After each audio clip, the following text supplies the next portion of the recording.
আরে ভাই, ওজন দেওয়ার আগে খায়েন না। আরে ভাই, এক দুই পিস খালি কি হয়?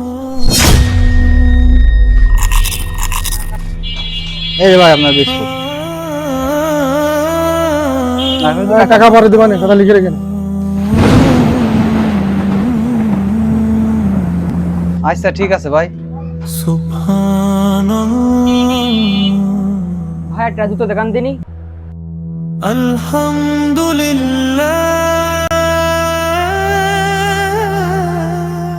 ভাই আপনার জুতো।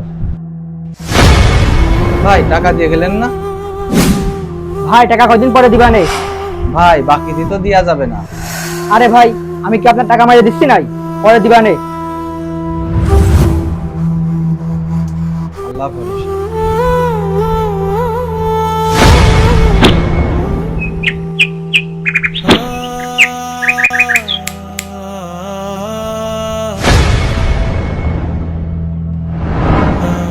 এই আম গাছ কি আপনার ভাই?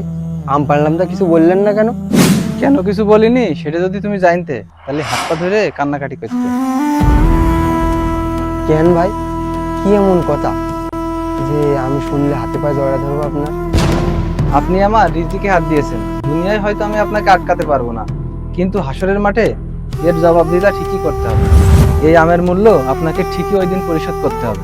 ভাই, হাসরের মাঠে তো কারোর কাছেই টাকা থাকবে না, আমি আপনার এই আমের মূল্য কিভাবে পরিশোধ করবো?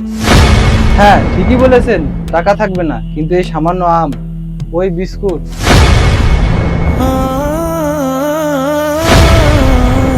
আর ওই জুতোর বদলে আপনার সারা জীবনের নামাজ রোজার সওয়াব আমাকে দিয়ে দিতে হবে।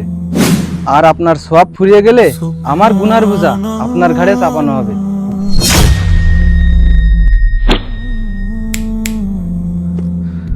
ভাই ভাই, আমি এত কিছু ভেবে দেখিনি ভাই। ভাই আমার ভুল হয়ে গেছে ভাই, আমি বুঝতে পারিনি ভাই, বুঝতে পারলে তো এরকম কাজ করতাম না ভাই। ঠিক আছে ভাই, ওঠেন ওঠেন, আমি আপনারে মনে থেকে মাফ করে দিয়েছি।